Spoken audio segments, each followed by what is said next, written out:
ధన్యవాదాలు.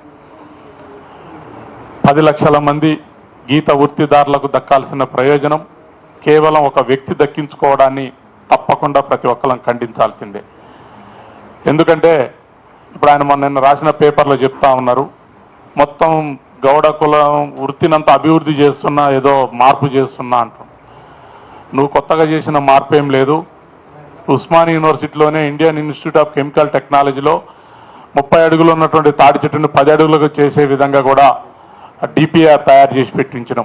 అంతేకాకుండా ఉస్మానియా యూనివర్సిటీలో ప్రొఫెసర్ భీమానాయక్ గారి ఆధ్వర్యంలో రీసెర్చ్ చేసి కళ్ళు ఏ రోజు ఆ రోజు పులిసిపోకుండా సంవత్సరమైనా ఖరాబు కాకోకుండా దాన్ని నిల్వ చేసేటటువంటి పద్ధతిని నేను బుర్ర వెంకటేశ్వర సార్ మన సత్యవన్న మేమంతా పోయి ప్రతి నెల దాన్ని టెస్టింగ్ చూసుకుంటూ టాక్సికేషన్స్ ఏమైనా ఉన్నాయా, దీంట్లో ఉన్న ప్రోటీన్స్ ఏమైనా తగ్గిపోతున్నాయా అని చెప్పి దాన్ని కూడా చేస్తే 13 నెలలు అయినా కానీ ఖరాబు కాకపోవడంతో పాటు ఇంకా అద్భుతంగా దాంట్లో అంటే 10 నిమిషాల కింద చెట్టు మించి దింపిన కళ్ళు ఎట్లా ఉందో 13 నెలల తర్వాత తాగితే కూడా అంత అద్భుతంగా ఉన్నటువంటి దాన్ని అభివృద్ధి చేసినటువంటి చరిత్ర ఉంది. నీరాకు సంబంధించి కూడా మనం గతంలో కూడా చాలాసార్లు నీరా కేఫ్ ఇవన్నీ వచ్చినాయి. ఇలా ఆయన ఎవరో వచ్చి కొత్తగా వచ్చి బాగు చేసి కులాన్ని నిజంగా కూడా నిన్న అది పెట్టేటప్పుడు మరి గౌడ సంఘాలను ఎందుకు పిలవలేదు, పిలిస్తే బాగుండేది, అక్కడనే తెలిసిపోయేది. మరి గౌడ సంఘాలని పిలవకోకుండా కొద్దిమంది మరి అట్లా పెట్టడం అనేది అయితే నిజంగా కూడా కరెక్ట్ కాదు. ఎందుకంటే 2017లో ఒకసారి బొల్లెపల్లి గ్రామంలో పాపన్న విగ్రహ ఆవిష్కరణ పోయినప్పుడు మన బోర నరసయ్య గారు ఎంపీగా ఉన్నారు. మాట్లాడుతూ ఏమన్నారంటే కళ్ళులో ఆధునిక వస్తుంది, అప్పుడు రెడ్డిలు అమ్మొచ్చు వెలమలు అమ్మొచ్చు కళ్ళునని చెప్పి అన్నప్పుడు జనమంతా చైర్లు తీసుకొని లేపి చచ్చినాడేమో మేము అభివృద్ధి చెంది 10 రూపాయలు సంపాదించుకునే నాడేమో వాళ్ళ మేము ఒప్పుకునేది లేదని అందరు చైర్లు ఎత్తగానే సారు మైకాడ పెట్టి వెళ్ళిపోయిండు. మరి దాని మూలాలే నిన్న ఇక్కడ దాకా కనపడుతున్నాయేమో నాకు అనిపిస్తూ ఉంది. తప్పకుండా కూడా వారు బోర నరసయ్య గారు లేకపోతే సీనన్న మరి ఆయనే జీవో చేసిండు. నీరైన కళ్ళైన గౌళ్ళు తప్ప ఎవరు అమ్మొద్దని చెప్పి చేసినటువంటి వ్యక్తి మరి అలా ఆయనే వచ్చి ఆ మీటింగ్లో కూకున్నాడు. మరి ఆయన కూడా సమాధానం చెప్పాలి, అవసరమైతే గౌడ జాతి క్షమాపణ కూడా చెప్పాలి. ఎందుకంటే మీరు చేసినటువంటి దాన్నే ఈ విషయంలో మీరు ఈ విధంగా చేయడం అనేది కరెక్ట్ కాదు. తప్పకుండా దీని మీద పరిశీలన జరగాల్సిందే. ఇంకా కూడా ఏంటంటే ఇప్పుడు ఈ వృత్తికి సంబంధించి ఇవాళ దాదాపు ఎంతోమంది ప్రమాదాలకు గురై చనిపోతా ఉన్నారు. వృత్తి చేసుకుంటూ కింద మీద పడుతూ వలసలు పోకుండా ఉన్న ఊర్లోనే మొరిబింకరి కళ్ళు దొరికితే చాలు మోకాల్లో తన్నామని చెప్పుకుంటూ బతుకుతున్నటువంటి ఈ కులం మీద ఇవాళ ఇది ఒక పిడుగుపాటు. నిజంగా కూడా ఆయన ఎవరో అభివృద్ధి చేస్తే గౌడ కులం అంతా మరి అభివృద్ధి చెందుద్దా అని మనం ఒకసారి ఆలోచన చేస్తే నిజంగా కూడా ఇలా పద్మశాలి వృత్తి ఉంది. అది కులానికి సంబంధం లేకుండా కార్పొరేట్ శక్తులు ఎగబడ్డం ద్వారా మొత్తం ఆదాయం అంతా కార్పొరేట్ శక్తిలో పోయింది. ఆత్మహత్యలు మాత్రం పద్మశాలీలకు మిగిలినాయి. ఆ విషయాన్ని అర్థం చేసుకోవాలి. అంతేకాకుండా ప్రతి ప్రొఫెషన్లో చెప్పుల దుకాణం ఉంది. ఒకప్పుడు మాదిగ బిడ్డలు చెప్పులు కుట్టేది. మరి దాంట్లో మొత్తం కూడా వేరే కులాలు జొరబడిపోయి ఆదాయం అంతా వాళ్ళకు పోయింది. మరి వాళ్ళు మాత్రం అక్కడనే మిగిలిపోయినారు. రేపు మన పరిస్థితి కూడా అటువంటి ప్రమాదం జరగబోతుంది. కాబట్టి తప్పకుండా ఇప్పుడు పార్టీలో పెద్ద మనుషులు మన వాళ్ళు ఉన్నారు, వాళ్ళతోటి మనం సంప్రదింపులు చేద్దాం. మనం ఒక టీమ్గా సంఘాలుగా మనం అందరం మరి అన్నను కలుద్దాం. మరి మీరు ఇది వ్యక్తి ప్రయోజనం కోసం ఉన్నదని పోయారా, లేకపోతే కులానికి ఏమైనా ఉపయోగపడుతుందని చెప్పి దీనివల్ల కులానికి ఏమైనా లాభం జరుగుతుందని చెప్పి మీరు పోయారా ఏంటో అనేటటువంటి దాని మీద మనం ఒక క్లారిఫికేషన్ తీసుకోవాల్సిన అవసరం ఉంది. తప్పకుండా మనం పొన్నం ప్రభాకర్ గౌడ్ గారిని మరి అన్నగారు కూడా మరి రేపో ఎల్లుండో మనం మహేష్ అన్న ఫారిన్ నుంచి వస్తున్నారు. వచ్చిన తర్వాత వారి దృష్టి కూడా తీసుకుపోదాం. ఇది కులానికి నష్టం జరిగేటటువంటి దాదాపు 10 లక్షల మంది గీత వృత్తిదారులకు నష్టం జరిగేటటువంటి ఏ ప్రయోజనాన్ని కూడా గౌడ సంఘాలు సహించే ప్రసక్తే లేదు. ఇంకొక విషయం కూడా ఏదో మనం అర్థం చేసుకోవాలి. మొన్న మెదక్ జిల్లాలో ఒక గౌడు తాడి చెట్ల మీద ప్రేమతోటి తనకున్నటువంటి 3.5 ఎకరాల్లో దాదాపు 600 తాడి చెట్లు నాటిపెట్టిండు.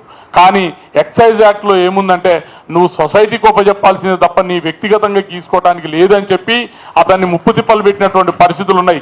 చివరికి అతను ఆ చెట్లు నరికేయడానికి కూడా సిద్ధమైండు. నేనే ఉండి చెట్లు నరకడం కాదు, నువ్వు కూడా కావాలంటే ఒక లైసెన్స్ తీసుకొని ఆ సొసైటీతో పనిచేస్తూ ఈ చెట్లను ఇవ్వండి కానీ అని అంటే అట్లా కాదన్నా నేను ఒక గౌడ బిడ్డనై కులం మీద ప్రేమతో నాకు ఇప్పుడు చెట్లు నేను పెంచుకున్నా, నేనే గీయడానికి నాకు అవకాశం కల్పించినప్పుడు మరి ఈ చెట్లు ఎందుకు అది ఇది అని చెప్పి మాట్లాడిన పరిస్థితులు ఉన్నాయి. మరి అటువంటి జీవోలు ఉన్నప్పుడు మరి రామ్దేవ్ లాంటి వాళ్ళు ఎలా సొంతంగా వృత్తిని నడిపించుకుంటారో దాన్ని కూడా మనం అర్థం చేసుకోవాల్సిన అవసరం ఉంది. తప్పకుండా ఆ సొసైటీని వృత్తి సంస్థలకు, మనకు ఉన్నటువంటి కళ్ళు సొసైటీలకు ఒప్పజెప్పేసి ఇంకా చేయండి, దాని మీద ఏదైనా ఆదాయం వస్తే మీరు కూడా కొంత తీసుకోండి. కానీ మొత్తం వృత్తినే 10 లక్షల మంది గీత వృత్తిదారులు, నేను వృత్తిదారులను ఎందుకు అంటున్నానంటే కార్మికులను కాదు. కార్మికులు అంటే 9 to 5 డ్యూటీ చేసేవాడు, ఈఎస్ఐ ఫెసిలిటీ ఉన్నవాడు, ప్రభుత్వాల నుంచి రకరకాల సహాయాలు అందేవాడు కార్మికుడు.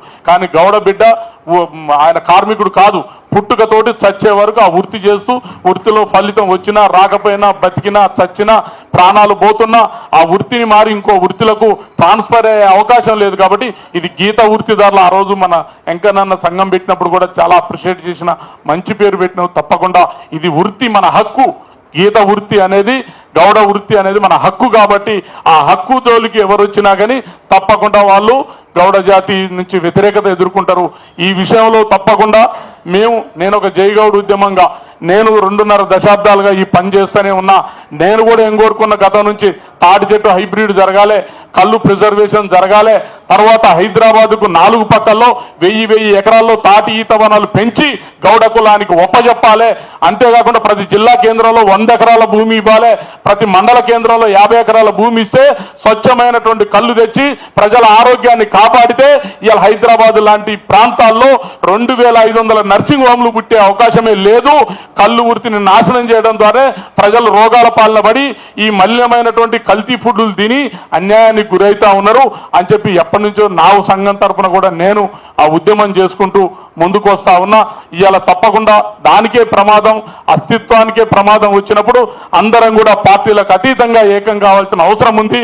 మరి దోచుకునే వాళ్ళు ఏకమవుతున్నప్పుడు మరి దాన్ని కాపాడుకునే మనమందరం కూడా ఏకం కావాల్సిన అవసరం ఉందని చెప్పి నేను కోరుకుంటూ, తప్పకుండా ఒక టీం మనం అందరం కూడా రిప్రజెంట్ చేసి ఇవాళ సాయంత్రం అయితే సాయంత్రం రెడీ, లేదా రేపు మార్నింగ్ పోదామంటే సంఘాలుగా మీరు అన్నగారి నాయకత్వంలో మరి ఓ టీం పోయి ఫస్ట్ పొన్నవన్న కడిగి పోయి అదే అడుగుదాం, అన్న వ్యక్తి ప్రయోజనమా, కులానికి ఏమైనా ఉపయోగపడే ప్రయోజనం ఉందా, దీని మీద మాకు ఒక క్లారిటీ రావాలని అడుగుదాము. వారి తర్వాత ఆ తర్వాత నిర్ణయాలు సంఘాలు ఏం చేయాలనేది తీసుకుంటారు. దాన్ని బట్టే మనం పోదాము. ఎట్టి పరిస్థితుల్లో కూడా ఈ వృత్తికి అన్యాయం జరగనిచ్చేది లేదు. వృత్తి మీద గతంలో నుంచి కూడా దాడులు జరుగుతున్నాయి, ఇయ్యాల కాదు. ఆనాడు మన అక్కడ టంగుటూరి ప్రకాశం పంతులు కానుంచే ఈ కళ్ళు గీత వృత్తిని తీసేయాలని చెప్పి సంతకం పెట్టి మొదటి సంతకంతో కళ్ళు వృత్తిని తీసేస్తే లక్షల మంది జైలు బరోకు పిలుపునిచ్చి ఆ రోజు అక్కడ గౌతులత్తన గారు, ఇక్కడ ధర్మభిక్షం గారు, బాలగౌడ్ గారు, లేకపోతే దేశించనమలయ్య గారు లాంటి అప్పుడు యువకులుగా ఉన్న మన పెద్దలు వీళ్ళందరూ కూడా పోరాటం చేసి ఈ వృత్తిని కాపాడుకున్నటువంటి పరిస్థితులు ఉన్నాయి. కాబట్టి అటువంటి ప్రమాదం ఎప్పుడొచ్చినా మనం అందరం కూడా పార్టీలకు అతీతంగా, ఆయన గౌతులత్తన గారు తన సొంత పార్టీలో ఉండి సొంత పార్టీకి వ్యతిరేకంగా ఓటేసి కళ్ళు వృత్తిని కాపాడిండు. కాబట్టి మనం కూడా ఈ పార్టీ ఆ పార్టీ అని చూడొద్దు. వృత్తికి ప్రమాదం వచ్చినప్పుడు మన గొంతులన్నీ ఒక్కటే నిలబడాలని చెప్పి కోరుకుంటూ నాకు ఈ అవకాశం ఇచ్చిన మీ అందరికీ ధన్యవాదాలు.